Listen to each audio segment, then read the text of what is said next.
It took me the longest time to be brave enough to say, I am a homesteader. I'm Hannah, this is Sweet Fern Homestead, and today I want to talk to you about what it means to be a homesteader. When I first started homesteading, I saw a lot of homesteaders doing a lot of things that I wasn't, or who were certain things that I wasn't, or who had things that I didn't. And I felt like maybe it was this private club that I would never be able to be a part of. And over the last 3 years, I have gone through and made sure to kind of take myself right up against all of those limiting beliefs that I was holding so that I could fully claim this life as a homesteader. So what is homesteading? It's not just self-sufficiency. It is a community-based sufficiency as well. Until you are in a position where you have maybe a piece of land, you have animals that you can harvest, that you have more resources, you can homestead through your community. So it is not just self-sufficiency. For me, homesteading is learning to live with the earth, honoring seasonal rhythms, sourcing food as locally as possible, if that means growing my own food or sourcing it from farmers markets, locals, reducing waste, learning new skills like preserving traditional foods, fermenting, learning to make things from scratch, homemade, using less waste to create my food. It's a change of mindset. It's not just going to the store to buy strawberries every time you crave a strawberry, but it's learning when strawberries are in season, going to the fields if you don't grow your own, and picking strawberries that you might be able to make jams with, pies, put some in the freezer, and that way you are eating those strawberries that were picked in season for a few months, and then perhaps you wait. So it's changing your mindset about the availability of foods, always right there at your fingertips. It's changing your mindset about waste. It's changing your mindset about the fast pace. It's slowing down. It's learning new skills. It's living in harmony with the earth, with wildlife, and with ourselves, really. When I first started following a lot of homesteaders, it seemed that the majority had a religious base. You do not have to be religious. And I know that sometimes it can feel like with things like homesteading, like maybe there's this like private club that I don't get invited to if I don't share a certain religion. But I will tell you that over the last few years of connecting with many, many homesteaders, some who are religious and some who are not, or some who are more spiritually based, earth-based, that like I am, that the homesteaders that will support you, believe in you, champion you, do not care if you share their religion or not. And if you come up across somebody who will not include you because of that, then they're just not somebody that you want to be a part of, to have in your circles. I have found that homesteading community is very inclusive, and it does not matter whether you share a similar religion or not. You do not need to own land to be a homesteader. I am very fortunate that we were able to find this property together, Dave and I, my partner Dave, when we blended our families together, and we have over an acre of land. I did not start homesteading on this land. I started homesteading using the foods that I sourced from farmers markets and in a very small garden bed situation where we had a tiny bit of space and I grew herbs, green beans, tomatoes, arugula. and I had arugula in my freezer for a full year. Frozen arugula, pesto arugula. It was amazing. We were eating off of it for the year from a very small little patch in a garden bed that I just picked off of again and again and again. I had herbs for teas. I had herbs for food.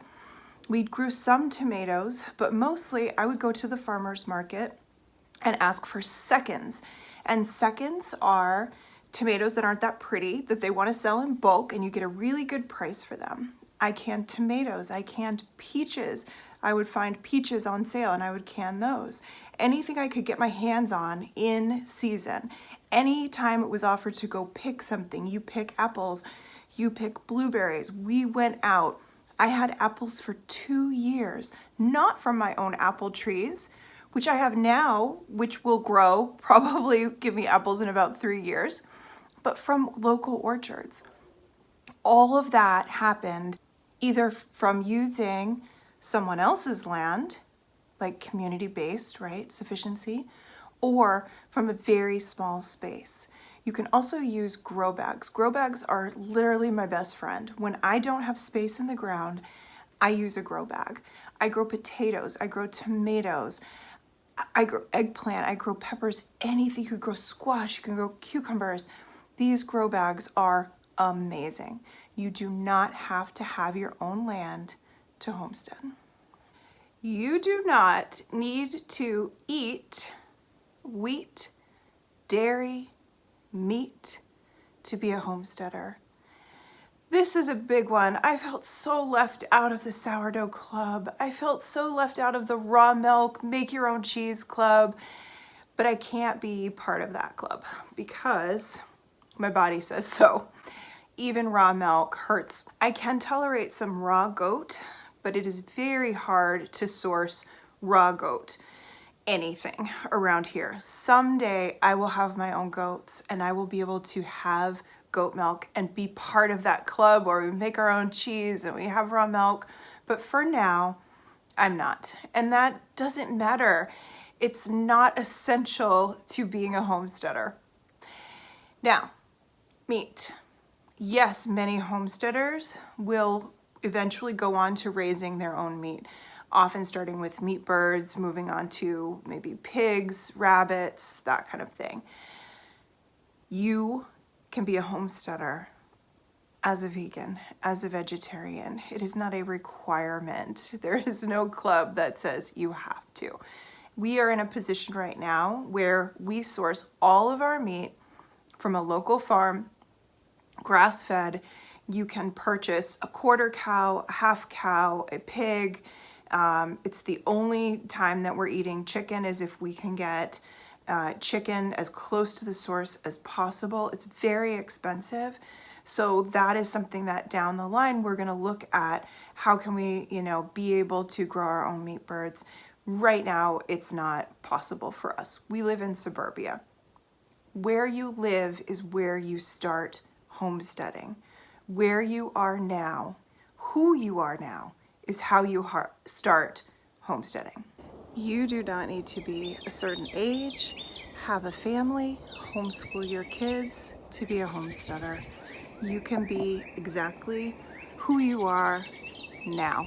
Homesteading is not defined by family. It is not defined by homeschooling. It is certainly something that a lot of people believe in and incorporate into homesteading. For us, our kids were not homeschooled. We do have a blended family, so we have 5 kids total in our family. I have 3 from my previous marriage, and Dave has 2 from his previous marriage. We have 2 dogs, a cat, 12 chicken, so we have a full house. And, again, I think it's one of those things that can be a myth that homesteading needs to include all of these different things to be in this homesteading club, and that is not true. You be who you are and be where you are. I am 47 years old, almost 48, so I started homesteading much later than many people do with young families, and it's the perfect time for me. You do not need to know how to preserve, cook, sow, clean, raise animals, garden. You don't need to know how to do any of those, because homesteading is about learning new skills, changing the mindset. So something that you might have bought at the store, always, canned tomato products, that might be the first place where you say, I am going to change my mindset around this, and I am going to learn a new skill. I'm going to learn to preserve my own tomatoes. And that can be the beginning. That can be the beginning of it. No garden, no land. You just say, I'm going to go to the farmer's market when tomatoes are in season. I'm going to buy a case of jars. I have a big pot. I'm going to use that. And I'm going to learn how to water bath tomatoes. And you have so many resources at your fingertips. I may never sow again. I sowed when Chloe was a baby. She's 19. I may not sow. It may not be something that I want to do. And it could be eventually. Right now, because I'm preserving my food, I'm growing my food, I'm taking on so many things that I'm learning right now and challenging my mindset around. So then I can source those out. Self-sufficiency, community-based sufficiency. I can say, where can I get? So when I needed new cloth napkins, I went to Etsy. I found someone who makes cloth napkins. It felt so good to my heart to support that business, to say thank you for this, and then to be able to enjoy them without having to acquire that skill while I'm already in the middle of learning so many things. You don't have to do everything all at the same time. Start small. Start with one thing. Pick one thing. Maybe you want to start growing tomatoes, or maybe like me, you started with preserving tomatoes. Pick one thing that you can focus on. Reducing waste. Reducing waste is a really good start. How can you eliminate plastics? How can you eliminate waste? And what are you interested in? What lights you up? Sewing doesn't light me up. That's not something that I feel like I need to have in my life where I can source that out. Whereas preserving lights me up. Fermenting lights me up. Cooking my meals from scratch lights me up. So what lights you up? So now that we've gotten rid of all of those myths, and you are someone who is craving, dreaming, desiring of having a lifestyle of a homesteader, start now. Start now. Choose one thing that you want to learn right now. Even if you don't have a garden, if you want to learn to garden, start reading books, start talking to people, go to your farmer's market. If you feel so distant from your food, if you are just like, the miles from my food are so far, I don't know even what grows in season because everything's available, find a farmer's market, befriend that market, become in relationship with that market. Use that market to understand your food. Join a CSA and start to pick up every week the seasonal foods that farm offers. Learn to preserve them. Learn how to cook them. You might get something like kohlrabi that you have never seen before, and it looks like a little alien, and you go, I don't know what to do with this. I did that with turnips for a long time. I just didn't touch them. They ended up going bad. Do you know how delicious turnips are in soups or roasted with other veggies? Turnips are just eaten raw. They're delicious. Kohlrabi in coleslaws, again in soups and stews, but grated and put into a coleslaw, it is delicious. So if you can get your kohlrabi and your cabbage at the same time, start experimenting, exploring new foods. Pick something. What lights you up?